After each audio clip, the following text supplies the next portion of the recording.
Coucou tout le monde, c'est Lydie et bienvenue dans cette nouvelle vidéo.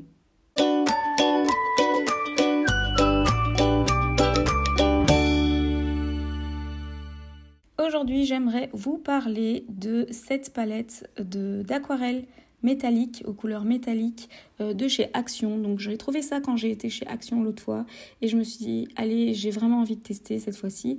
Et ce que je vais faire, c'est que je vais comparer cette palette avec la palette d'aquarelle aussi métallique que j'ai mais de chez Prima Marketing avec un peu moins de coloris, mais donc du coup ce serait quand même intéressant de comparer un petit peu les deux et de voir un petit peu ce qu'on peut faire avec cette grosse palette d'aquarelle métallique. Alors l'aquarelle métallique, qu'est-ce que c'est? Donc ce sont des couleurs de peinture aquarellables avec des petites paillettes, donc un petit effet vraiment brillant à la lumière qui donne un petit côté effectivement métallique.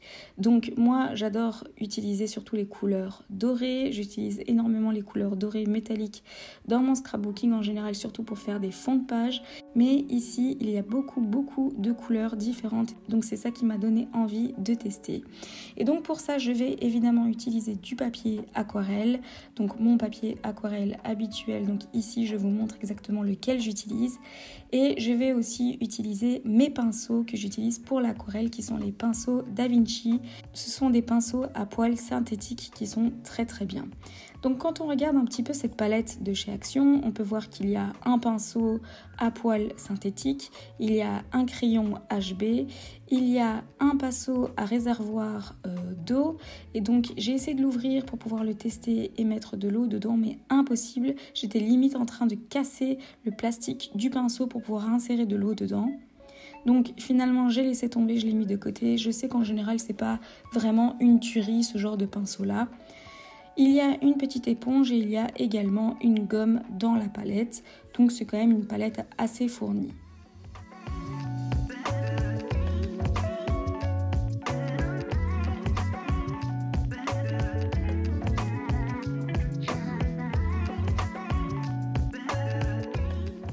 Alors la palette de chez Action coûtait 2,99 €, 2,99 € pour les Belges, contre la palette Prima Marketing qui m'a coûté plus ou moins 30 € si j'ai bon souvenir à l'époque. Donc on peut encore la trouver entre 25 et 30 € cette palette là. Donc ce que je vais faire ici, c'est pas vous donner un cours d'aquarelle du tout. Je vous ai déjà fait une vidéo sur les bases de l'aquarelle, donc n'hésitez pas à aller voir cette vidéo si ça vous intéresse. Je vous la mets dans le petit i en haut à droite et dans la barre de description. Ici, ce que je vais faire, c'est un comparatif des deux palettes. Vraiment vous donner mon avis objectif de cette palette-là et voir un petit peu ce qu'on peut en faire. Donc ce que je propose de faire pour commencer, c'est de mettre l'une à côté de l'autre les deux couleurs semblables, donc une couleur dorée de la palette de Prima et une couleur dorée de la palette de chez Action, pour bien les mettre l'un à côté de l'autre et pour pouvoir bien les comparer. Ce que je fais, c'est un petit dégradé en mettant de plus en plus d'eau pour pouvoir comparer aussi la partie du dégradé où il y a plus de pigments et la partie du dégradé où il y a beaucoup plus d'eau. Ce que je remarque déjà de premier abord, c'est que je dois vraiment gratter dans le petit godet de la palette Action pour pouvoir sortir les pigments. Alors que celle de Prima, je tourne un petit peu 2-3 fois et j'ai déjà beaucoup de pigments dans mon pinceau. Et là, c'est pas le cas. Je dois vraiment beaucoup creuser. J'ai même d'ailleurs coupé des morceaux parce que je passais plus ou moins 25 secondes pour pouvoir bien creuser et pour pouvoir trouver de plus en plus de pigments. Ce que je peux remarquer aussi avec ce pinceau, donc j'ai commencé avec le pinceau de chez Action, c'est qu'il est plutôt pas mal, mais il est un petit peu dur. Donc c'est un poil synthétique, mais le poil est assez dur. Je fais une comparative d'une deuxième couleur, mais je me suis rendu compte que la deuxième couleur de chez Action n'était pas du tout finalement la même que celle que je pensais sur la palette de chez Prima. Et donc du coup j'ai quand même refait la couleur qui était après un peu plus semblable à celle de chez Action.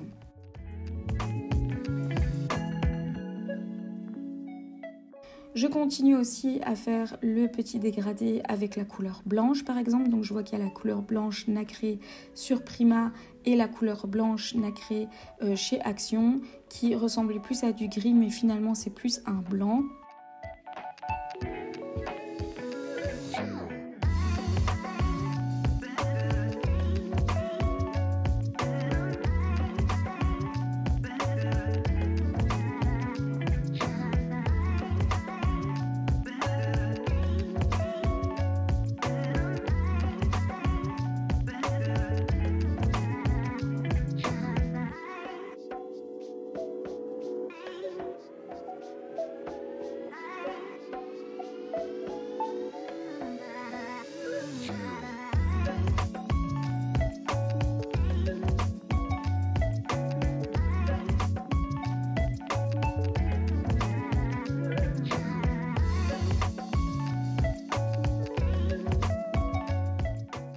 Je vous ai mis à chaque fois le nom de la palette pour que vous puissiez bien comparer. Et la première chose que je remarque, c'est clairement qu'il y a un dépôt de pigments qui s'entasse à un endroit sur la feuille. Et c'est signe en général que c'est pas une très bonne qualité. Évidemment, c'est une palette Action, on s'attend pas à une qualité de malade. Mais vous voyez cette espèce de dépôt là qui peut être franchement pas très très beau au final.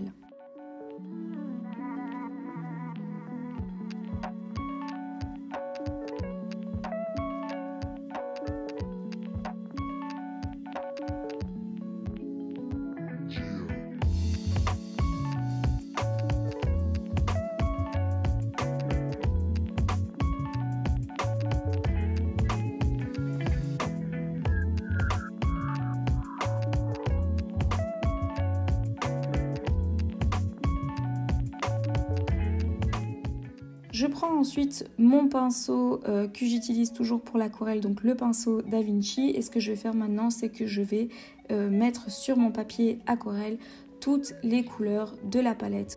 Il y a exactement 36 couleurs différentes sur cette palette, donc je prends le temps de mettre toutes les couleurs sur cette feuille en creusant énormément dans chaque petit godet pour être sûr d'avoir un maximum de la pigmentation et pour pouvoir vraiment voir ce que ça donne au niveau des couleurs. Il y en a certaines qui sont très facilement pigmentées, donc on va pas trop mettre d'eau, et il y en a d'autres, il faut vraiment très fort creuser, j'ai remarqué. Et ce que j'ai pu remarquer également, c'est que la couleur qui est très attractive dans le godet, donc dans la palette, n'est pas forcément la même qu'on retrouve sur la feuille. Vous verrez ça aussi tout à l'heure, une fois que ce sera sec. Donc là, je vous montre petit à petit ce que ça donne, surtout quand c'est encore plus ou moins mouillé. Ça donne encore bien. J'ai remarqué que ça donnait mieux quand c'était encore mouillé qu'une fois sec. Et une fois sec, voilà le résultat. Donc on peut voir qu'il y a toujours ce dépôt de pigments, surtout dans certaines couleurs ça ressort plus que dans d'autres. On peut voir que toutes les couleurs sont assez métalliques, mais qu'il y en a qui sont plus métalliques, donc beaucoup plus brillantes que d'autres. Par contre, ce que je remarque, c'est que finalement, il y a 36 couleurs, mais il y a quand même beaucoup de couleurs qui se ressemblent très fort. Quand on regarde, il y a beaucoup de verts qui sont assez semblables finalement. Et quand on regarde par exemple les bleus, donc je vous montre les 3 bleus qui semblent différents. Finalement, quand on les regarde une fois sur le papier et une fois secs, ils sont quasiment identiques. Ce qui me fait penser aussi pourquoi ils ont séparé toutes les couleurs. En général, dans une palette d'aquarelle, on va mettre les couleurs, on va les trier par nuances. Donc du plus foncé au plus clair, ou du plus dominant au moins dominant. Donc on va commencer par tous les jaunes, tous les oranges, tous les rouges, etc. Ici, ils sont tous mélangés. Donc pour moi, c'est la preuve que effectivement, c'est les mêmes couleurs, mais on les a séparés, on les a éloignés dans la palette pour pas qu'on puisse voir que c'était quasiment les mêmes couleurs. Pareil pour les bruns, quand on regarde, les bruns sont quasiment identiques. Une chose que je remarque au niveau du pinceau de chez Action, c'est qu'il n'est pas verni, donc la partie baguette du pinceau, on va dire, n'est pas verni, donc du coup il est imbibé d'eau quand je les laisse dans mon pot d'eau. Et ça, c'est vraiment pas pratique de peindre avec un pinceau mouillé entre les doigts. Ensuite, je me suis dit que j'allais faire un petit peu de la colorisation pour voir ce que ça donne au niveau de la colorisation. Donc j'en ai fait un avec la palette Prima et tous les autres, je les ai fait avec la palette de chez Action. Et alors j'ai utilisé 2 types de papier, du papier dessin normal, presque du papier machine mais un peu plus épais, et du papier aquarelle. Et donc on voit évidemment que sur le papier machine, franchement ça donne pas grand chose. On voit que c'est très light au niveau des couleurs, c'est très dilué. D'ailleurs vous pouvez voir que sur la fleur que j'ai fait en dernier, que je vous montre en dernier, j'ai fait 3 couches. Donc j'ai fait une première couche, j'ai attendu que ça sèche, j'ai fait une deuxième couche, j'ai attendu que ça sèche, et je trouve encore que les couleurs ne sont pas assez pigmentées, elles sont encore trop fades, et j'ai essayé de faire un dégradé du rose au orange et ça n'a franchement pas donné ce que j'aurais voulu. Maintenant, le côté métallique est là.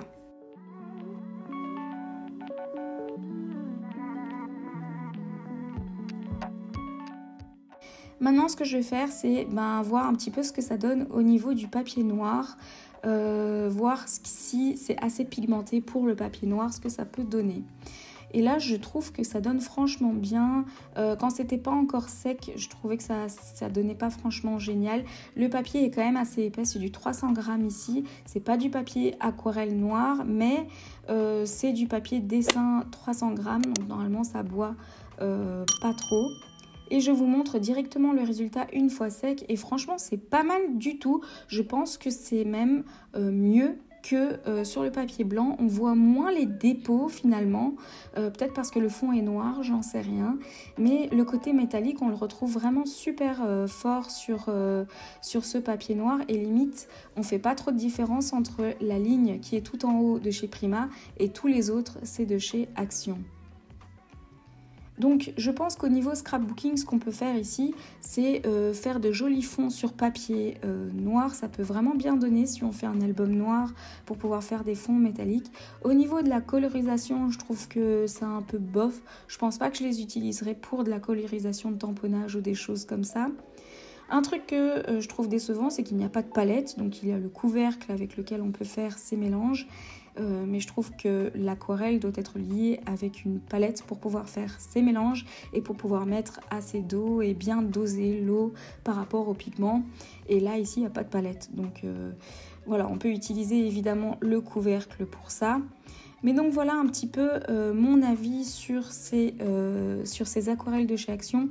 C'était voilà 3 €, franchement ça vaut la peine. C'est pas, je me suis pas ruinée à acheter cette palette là, mais je compte pas en faire un art aquarelle, faire des belles aquarelles avec ça du tout. Pour moi, j'ai toujours privilégié, si vous voulez faire de la vraie technique d'aquarelle, il faut investir dans du bon matériel aquarelle, dans des bons pinceaux et dans des bonnes aquarelles. Ici, c'est pour le scrapbooking, pour pouvoir faire des beaux fonds et c'est tout. Je pense pas faire autre chose de plus. Donc voilà pour cette vidéo, j'espère que ce petit comparatif vous a plu. Et si jamais vous avez des idées de ce que je pourrais faire avec ces aquarelles-là, n'hésitez pas à me partager ça en commentaire. Et à très bientôt dans une prochaine vidéo. N'oubliez pas d'activer la petite cloche pour être au courant de mes nouvelles vidéos. N'hésitez pas à liker, commenter et vous abonner. À très bientôt dans une prochaine vidéo.